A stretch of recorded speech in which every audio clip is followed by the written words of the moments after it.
afternoon, everyone. We'd like to call this Orangeburg County Council meeting of May 7th, 2018 to order. Father God, we thank you for allowing us to come to this meeting to conduct the business of this county.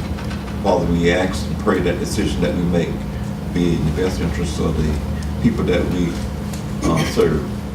Amen. Thank you, sir. Hope each and every one of you have had the opportunity to read the minutes of the April 16th meeting. And if you have, I would entertain a motion in a second that those minutes be received as written, or if there's anything need to be changed, please note it. Moved by Ms. Cooper Smith and second by Mr. Ravenel that the minutes of the April 16th meeting be received as written. All in favor, please say aye. Aye. Any opposed? The ayes have it. The motion is carried. Public comments in two areas. We have public comments of agenda items, and that means that anything on the agenda that you see that you would like to call the council's attention, you may come to the podium and address that, unless it's a public hearing. And if it's a public hearing at that time, you will wait until that item comes up on the agenda before you address anything on it. Then we have public comments of other matters. That means that anything that you feel that you want to bring before council, you may bring before council once the floor is open for public comments of other matters. My name is William Green. The problem is we have someone that moved in the house on the corner of Wilkerson and Staley Street. They brought in farm animals, and that was not allowed in our neighborhood. So all day, all night, when I say all night, I mean all day and all night, they have chickens over there, and it's not the chickens, it's the rooster. And this noise is all day and all night.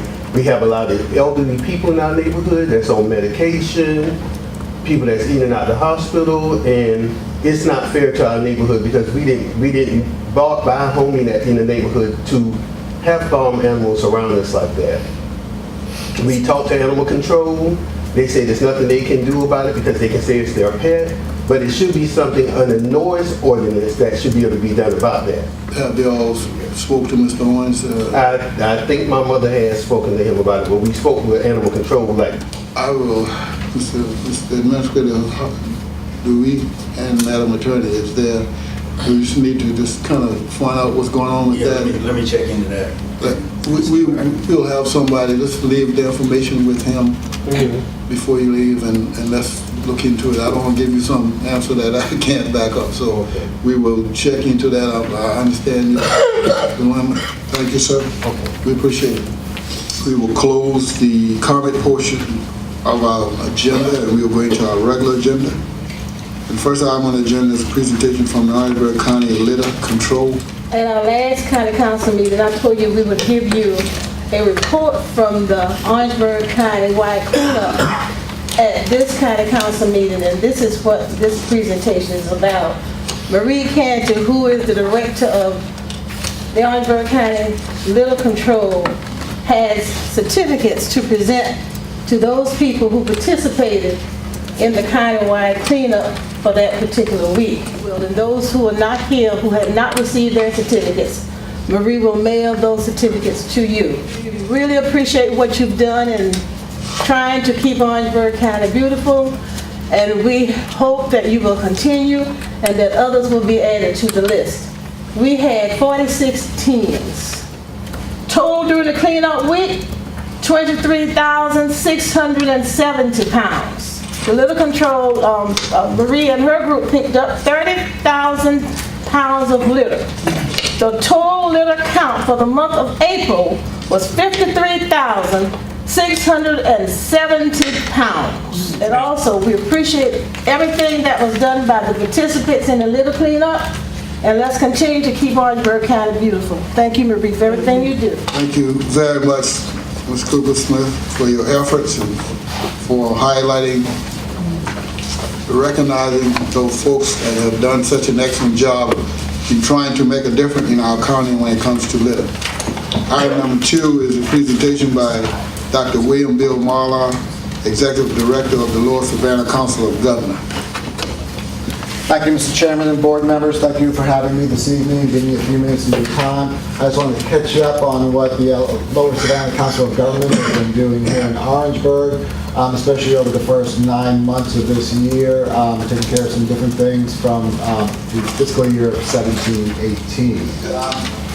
Just go over a couple of things real quick. Our mission is to help the communities within the Lower Savannah region and working with economic development in a number of other areas, especially working with elderly. A couple of quick facts. There are 10 COGs in South Carolina. There are 6 counties within our region, Aiken, Allendale, Bamberg, Barnwell, Calhoun, and Orangeburg counties. And we have 39 board members. Here in Orangeburg County, we have a number of different members from this board, including Ms. Janie Cooper-Smith, Haywood Livingston, Johnny Ravenel. We also have Vernon Stevens from the School District 5, and Mr. Harry Limberly. And we currently have 2 vacancies on the Lower Savannah Council of Governments from Orangeburg County. Here in Orangeburg County, mentioned about the Aging and Disability Transportation Program that we have, part of the Older Americans Act. It's one of those things throughout the Lieutenant Governor's Office on Aging that we adhere to and work with them. What we were able to do the first 9 months of this year is to do something that I mentioned to you before, which is called assessments. In the area of transportation, right now, through our guide share funding, we have $13.5 million in transportation projects for Orangeburg County. The biggest project I think they're involved with right now is the one on Russell Street, Magnolia Street. Working with that corridor improvement right now. Finally, in the area of workforce development, as most of you know, we have 3 different streams: adult, youth, and dislocated workers. We've been very active here in Orangeburg County with a number of outreach events. We're trying to get more and more into the different churches right now, make sure that those folks who need those services can get those services. We have a number of members from Orangeburg on the Workforce Development Board. Billy Reynolds is the chair of that board. Curtis Randolph, Dr. Renee Ritter, Billy Welch, Kanisha Grimes, and we got 1 vacancy on that board right now from Orangeburg. Answer anything you have, sir, and the rest of the council. Question, I guess, you talk about communication, how do people, like some of the stuff that you have, is there any way that the general public can get this information, like online or whatever? Do you have a website or something? Yes, sir. We have our COG website, which is lscog.org. It's on Facebook, and see, Yeah. every time I look on. Yeah. Yep, and myself being the chairman of Lower Savannah Council of Government for the region, I told my administrator all the time, I said, Lower Savannah Council of Government, one of the best kept secret that people just tapped into. And I don't know why, I don't understand why, because the opportunity is there, but people don't tap into it. We do everything that we can to make it publicized and awareness that it's there, but it's hard to get people to tap into sources. Sometimes it really is, and it takes those good partners. That's why the Council on Aging here, we've been very successful working with them. They're a good partner with us and doing a lot of different things. There are just some programs that we just can't get the message out no matter how hard we try. Mr. Chairman, I can, Yes, sir. being a member of the School Board Consolidation Committee, our next meeting is either this week or next week. I will definitely bring that topic up and all the superintendents. Please do. Thank you. And the council chair. No, thank you so much. I appreciate all you do, and thank you for keeping us enlightened. My pleasure. Thank you all for your support of the COG. Appreciate it very much. Item number 3 on the agenda is an ordinance 3rd reading and public hearing, and this is an ordinance to address the internal distribution of revenue from certain property located in the city limit of the city of Orangeburg to be included in a multi-park industrial park established by Orangeburg County and Dorchester County. Yes, sir. This is just a part of the state incentives that allow businesses to be located in multi-county jurisdictional parks. This particular one is kind of rare because most of the industries are located in the county. This particular one is partially located within the city limits, so it requires a special multi-county industrial park and designation for that particular business. Thank you, sir. The floor is now open for public hearing. If anybody have any comment, support him at this time. Hearing none, we'll close the public hearing and we'll entertain a motion and a second for third reading, please. Mr. Chairman, I move for third reading. Second. Moved by Mr. Willie B. Owens and second by Ms. Cooper Smith for third reading on that item. All in favor, please say aye. Aye. Any opposers? Ayes have it, the motion is carried. Item number 4 is also an ordinance third reading and public hearing, and this is an ordinance to establish the structured process for the permitting of outdoor special events in the unincorporated area of the county. Yes, sir, Mr. Chairman, with the success and growth of Orangeburg County, we're starting to see more and more large events want to come here. This particular ordinance gives us the ability to know beforehand when an event comes so that we can have proper law enforcement and emergency services, apparatuses, and also approvals from the South Carolina DOT in place prior to these events happening so that they will not be a burden on the existing residents and be safe for people who are coming from outside of the county. The ordinance in itself pretty much goes through the aspects of what it takes to do that, but the major portion of this is notification of the different officers that need to be notified when we have multi-event. And this is any event that is expected to have 2,000 more people show up at that event. That is not a non-traditional event such as Railroad Days, fair, and things of those natures that are traditional Orangeburg County events. Thank you so very much for that thorough observation on that. This floor is now open for public hearing. Hearing none, I would entertain a motion and a second for third reading on this item also. So moved, Mr. Chairman. Second. Moved by Mr. Ravenel, second by Mr. Bayless, that we pass this for third reading. All in favor, please say aye. Aye. Any opposers? The ayes have it, the motion is carried. Item number 5 is a public hearing, and this is an ordinance authorizing pursuant to Title 12, Chapter 44 of the Code of Laws of South Carolina, as amended, the execution and delivery of a fee in lieu of ad valorem taxes agreement by and between Orangeburg County and Project Oz as sponsored and one or more sponsored affiliates to provide for a fee in lieu of ad valorem taxes, incentive, and certain special source revenue credits. 2, the amendment of the existing amended and restated agreement for development of the Joint County Industrial Park by and between Orangeburg County and Dorchester County to enlarge the boundaries of the industrial park to include certain property located in Orangeburg now are to be hereafter owned or operated by Project Oz or one or more companies related thereto. The conveyance of certain properties to Project Oz and other related matters. This is public hearing on this item. Any comments from anyone? Now, item number 6, third reading on our ordinance to amend that certain amended and reinstated agreement for development of a joint county industrial park between Dorchester County and Orangeburg County to enlarge the park for Zeus Industrial Product, Inc., which is formerly Project 01. Yes, sir, Mr. Chairman. This is an addition of multi-county jurisdictional park application and coming before you. This is Zeus International Products, and as you know, we are allowed to do under the state law multi-county jurisdictional park. This is one that will be done with Dorchester County as well.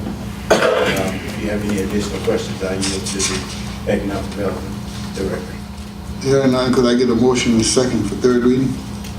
Mr. Chairman, I move for third reading of this ordinance. Second. Moved by Mr. Willie Owens, second by Mr. Hibbert Livingston for third reading on this ordinance. All in favor, please say aye. Aye. Any opposers? Aye. The motion is carried.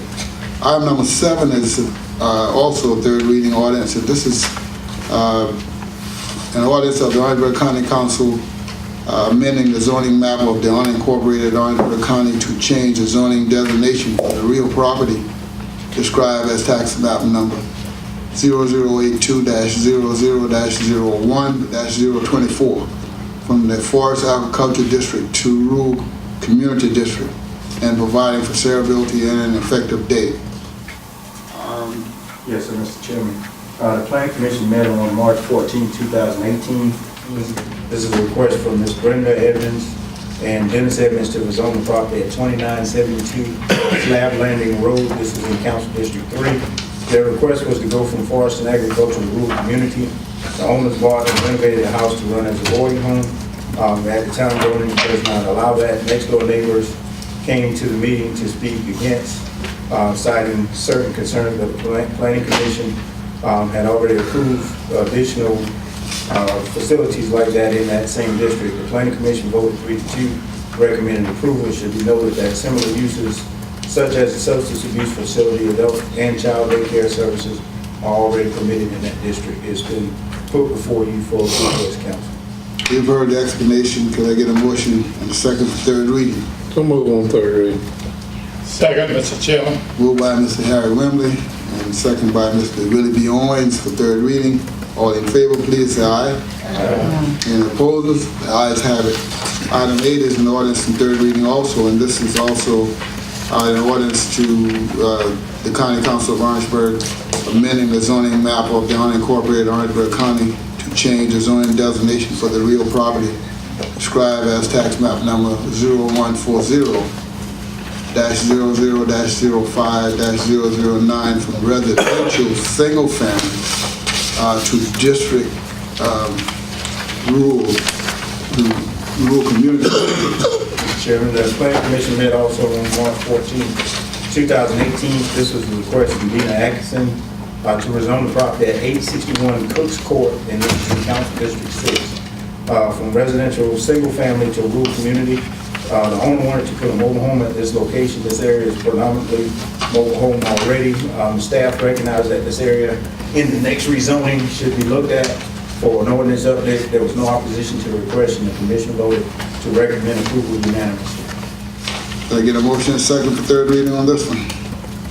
I move that we have the, accept the third reading of rezoning the property at 861 Cooks Court from residential single family to rural community. Second.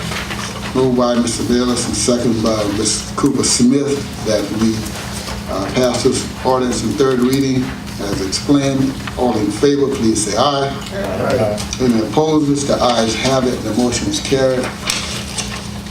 It's another third reading. I think on the last one is number 9. And this is an ordinance also to change the zoning designation for real property of tax map number 0140-07-03001 from forest agriculture to commercial general. Yes, sir, Mr. Chairman. The Planning Commission met March 14, 2018. The request was made from Mr. Edward J. Williams to rezone the property at 2929 Bamberg Road. This is also in Council District 6 from forest agriculture to commercial general. This is for the Orangeburg Flea Market. The owner wanted to have a digital sign at this location. There was no opposition to the commission, and they voted unanimously to recommend approval to County Council. You've heard the explanation. Could I get a motion and a second for third reading? I move that we pass the ordinance on the third reading to rezone the property at 2929 Bamberg Road from forest and agricultural to commercial general. Second. Moved by Mr. Bayless and second by either Mr. Ravenel or Mr. Owens. They both did it simultaneously, so make your call, Connie, on this, which one you want. All in favor, please say aye. Aye. Any opposers? Ayes have it. Item 10 is a resolution honoring older Americans, and I will yield to Vice Chair Women, Mr. Cooper Smith, to read that for us. Okay. Psalms 90:10 says, "The days of our years are 80 years and 10. And if by reason of strength they will be 80 years." Sponsor this resolution is yours truly, County of Orangeburg. Resolution honoring older Americans. Older Americans are those 65 and older. Whereas Older American Month was conceived in 1963, and only 17 million living Americans had reached their birthday. About a third of them lived in poverty, and there were few programs to meet their needs. Interest in older Americans and their concern was growing, and whereas a meeting was held in April 1963 between President John F. Kennedy and members of the National Council of Senior Citizens led to design and made as Older Americans Month. And whereas historically, Older Americans Month has been a time to acknowledge the contributions of past and current older persons to our country, in particular, those who defended our country. Every president since Kennedy has issued a formal proclamation during the month of May asking that the entire nation pay tribute in some way to older Americans in their communities. That Orangeburg County Council does hereby acknowledge the legendary work, outstanding contributions, and entire services rendered by older Americans to their country, state, and individual counties. And I think all of us up here, and I apologize if I'm wrong, fall into that category of older Americans. I commend Councilwoman Janet Cooper Smith for writing this resolution. I feel good to have been named an older American, especially among this council, more so than anyone else. And I move approval of this resolution. Thank you, sir. Moved by Mr. Willie V. Owens and second by Mr. Hayward Livingston that we pass this resolution that has just been read by Ms. Smith. All in favor, let it be known by saying aye. Any opposers, the ayes have it, and the motion is carried. I hope that by reasonable strength, I want to get at least another 20. That's all you want? Item number 11 and 12 is contiguous to each other. One's a resolution, one's the first reading.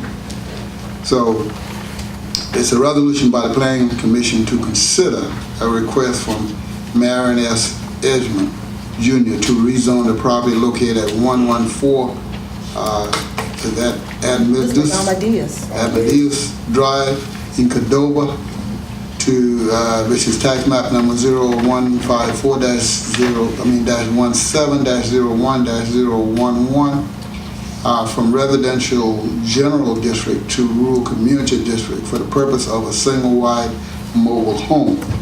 And the ordinance, the first reading is item number 12, which have the same description. Mr. Chairman, this meeting was held on April 11, 2018. Request, as you said, Mr. Marion Edgman. This was to allow a single-wide mobile home on this property. There was no opposition to the request. There was also a petition submitted from 7 neighbors that supported the request, and it was recommended to you with unanimous approval from the zoning committee. I noticed we have several ordinances asking for single-wide mobile home. I think we have specifications listing how those mobile homes should be set up. Am I right? Yes, sir. Okay. Now, I also previously we have banned some mobile home, single-wide mobile home. Yes, sir. Let's make sure this will not violate our previous ordinance. Yes, sir. It's a pre-77. It can't be used or moved within our ordinance. Thank you. Yes, sir. It has been moved by Mr. Wimley and seconded by Mr. Owens that we pass these two items. So all in favor of it, please say aye. Aye. Any opposers to it? The ayes have it, motion is carried.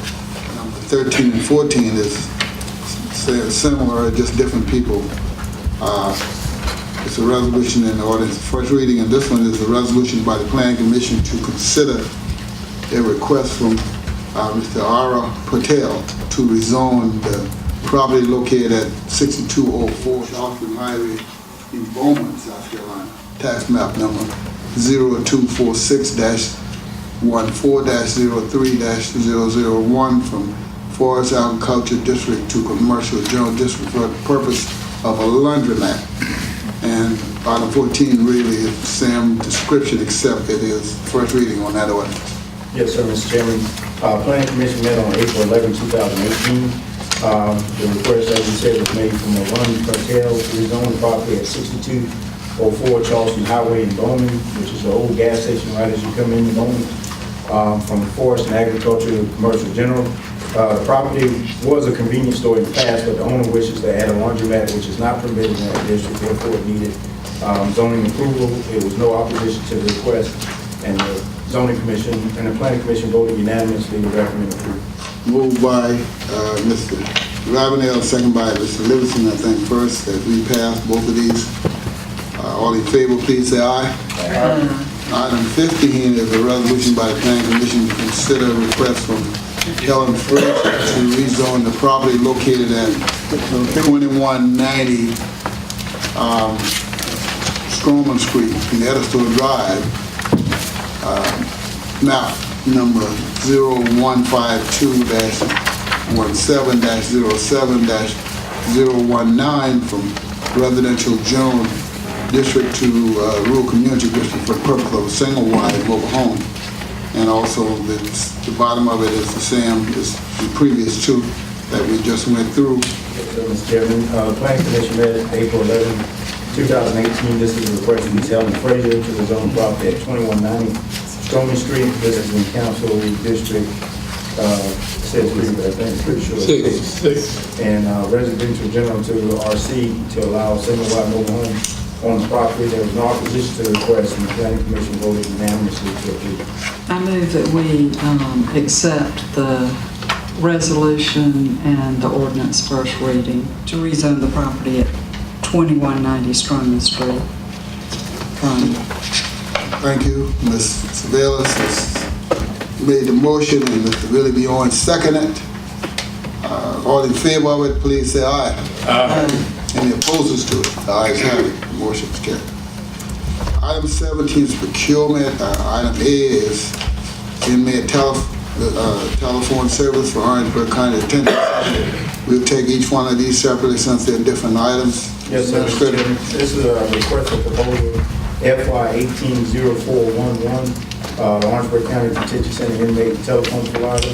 We have a current telephone provider right now that's Fox Pursuit. Has been in place for the last 2 years, but the exact date when we complete the new facility will determine when the new agreement kicks in. We received 7 responsive proposals. The firm submitting the proposals, each one of the vendors, what we were looking for was the capabilities that they had to be able to provide the service. All of them equally were able to provide the service. However, we chose to go with, to recommend to you GTL Services for the sake that it is a current vendor for the South Carolina State Department of Corrections. They will provide the tablets and support and prepare for equipment within 1 hour of service. I can go ahead and make a motion to approve it, but I want to do a follow-up. Okay, can I get a second? Second. Okay, go ahead, Mr. Harris. This thing works similar to, it used to work years ago, and I think we were on the commission, when we had a commission, that the inmates are charged a certain amount to use the phone. Correct. And then the service is paid for, and then the balances come back to the county. Correct. Okay. You have, just by chance, do you have any kind of? Yeah, I think it starts out with 14 cents and as a part of the base, and I can get the numbers from upstairs. I just wonder what kind of money has accumulated in the last year or so. This new agreement gives us a higher ratio of return on the money. This old agreement only gave us 40-50% of the revenue share back. This one is higher, it gives us up to 72% of the share back. But what we also did was with the GTL vendor to make it better for the inmate in this particular perspective, having the same system as the state and the county, when they go from one place to another, is the way that families can get in touch with them are the same. And it allows for a lower rate for the family members doing, making those calls and paying for those calls. All in favor, please say aye. Any opposed? The ayes have it. Item B is the new detention center kitchen equipment. Mr. Yes, sir, Mr. Chairman. Proposal FY 180424. This is for the kitchen food service equipment. Back when we bid it out the jail, we had added alternates that were listed. The alternates that we felt like we could get better pricing on, we separated those and asked to bid those separately. This is another example of doing this to save money to the citizens of Orangeburg County. We're recommending to you Norville Fixture and Equipment from Grovetown, Georgia. Their price is $137,900 for the equipment, for the kitchen equipment. This is projected to be $162,000 less than the alternate price that was listed as a part of the original jail bid of $300,000. All in favor, please say aye. Aye. Any opposed to that? The ayes have it. Item 18 is appointment to boards, commission, committee. Item E is appointment to the Orangeburg County Library Board of Trustees.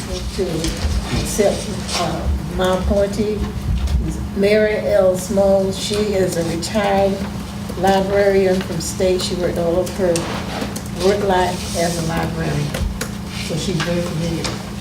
Ms. Cooper Smith, and second by Mr. John Ravenel, that we appoint Ms. Mary L. Smalls to the Orangeburg County Library Board of Trustees.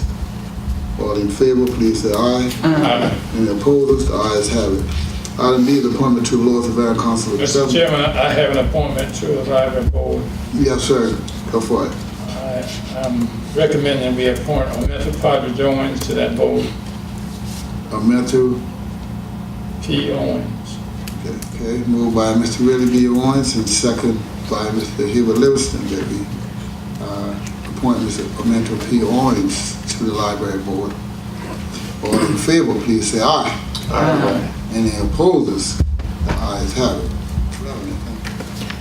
Mr. Chairman, we at the council, at the Public Works Committee, we had some lesson discussion about the irrigation system. We having a problem with the irrigation system crossing county roads, and our recommendation coming from the Public Works Committee is that for a start, we regulate the end gun shoot minimum amount of water on the county roads, and that's going to ask the farmers to put in place in orders that add to the existing orders that we have, that they regulate that end gun so it wouldn't shoot water across the county roads. That is in the form of a motion. Johnny Ravenel, the chairperson of the Public Works Committee, and second by Mr. Harry Rumley, another member of that Public Works Committee, that we put into the regulation in some shape or form to ask all the farmers to please regulate the end guns as to cut off all the water going across the roads. All in favor of that motion, please say aye. Aye. Any opposers to that motion? The ayes have it, the motion is carried. Item 20 is a vote for executive session, and in the executive session we have contractual matters. One of the discussion on negotiation incident to propose contractual agreement concerning county library. The other one is Orangeburg broadband. And then after that, we have economic development update for Project Oz, Project Paris, Project Small, Project DWP, Project Recycle, and Project Global. In those orders of discussion. Can I get a motion in a second that we go in executive session for those items that were just listed? So moved. Second. Moved by Ms. Cooper Smith, second by Mr. Ellis, that we go in executive session for those items. All in favor, say aye. Aye. Opposed? Some of it's just the type of work they do there, and it's not uncommon for them to have ignition sources in it with them moving parts and stuff and generating heat. The fire, my understanding, the previous fire, the last fire is still under investigation, but it came in. My understanding from them that something came in on the truck, and that's where the fire generated at.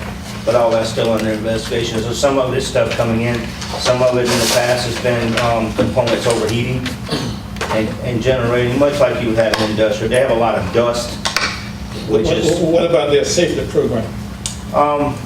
I'd have to really defer that to Teddy at the fire district office, Okay. because he's the person who would go out and inspect all that. Thank you. That's pretty much the best I can give you. And that the fire service did make a request that night and have 1,000 gallons shipped in from Georgia while we were there. And I'm not sure what their total numbers are. The district office is still compiling the actual cost of the response to the fire, so we can do the recoupment. Also, I was told that there being that the type of environment that they in, the trucks have a lot of tires Correct. messed up as well. We did have some vehicles that had tire damage. One of the biggest challenges that we have at that site when we have a fire, the water has to be hauled in, and that requires a lot of apparatus to do that. A lot of trucks and a lot of manpower just to shuttle water to the site to fight the fire. And I think that's some of the stuff that Mr. Wolf at the district office is looking at in the future to work towards them getting some type of water solution on site. I think we had three trucks that had tire burst because of fragments out there. It was City of Orangeburg's ladder, Holly Hills tanker, and one of White's Mills tankers had a puncture on those tires because of the Nature had to request a couple times as well. Yeah. Yes, sir.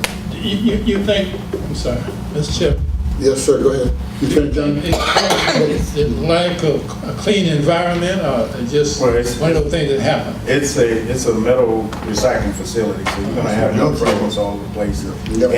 And sometimes where those trucks are locating, they're setting those trucks up for the best purposes of putting the fire out, not the safest place not to run over something. So that's gonna happen at something like that, which I commend the individuals that are out there because that Friday, some of them left and went to work Friday morning, didn't get home until Saturday or Sunday.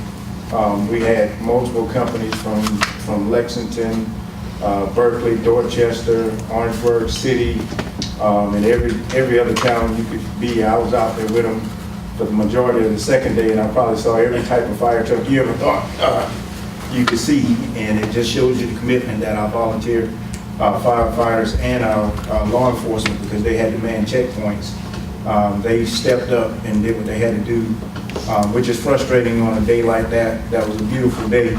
They could have all been doing something else and having to fight a 3-day fire for someone who's had multiple fires. It could be a little frustrating, but I commend the law enforcement and the first responders for the professionalism they showed in doing that the whole time they were out there, because I think we have some of the best in the entire country. And I it's lost on the citizens of Orangeburg County what you, as county council, has approved in the way of emergency services apparatuses over the years, because quite frankly, if these types of events would have happened 10 years ago, don't think we could have handled them because we wouldn't have had everything we needed. So that's a commendation to you as council for what you approved, and some of the things you approved tonight will go forward as far as allowing us to do a better service on emergency services activities. Thank you, sir. Mr. Minister, I would like to add that speaking with the property owner, most of what he lost in the fire was raw product coming into the facility. The facility itself, most of the facility was salvaged and saved. I can't say he had very little damage to his facility, but most of the $5 million facility that we lost a couple of years ago, where the fire was based at a couple of years ago, was not touched this time. So this time we had a fire on the supply side of the facility. Last time the fire was in the production side of the facility. So and the district is working on it. Okay, moved by Mr. Rimley and second by Mr. Smith that we adjourn. All in favor, say aye. Thank you all so much for attending.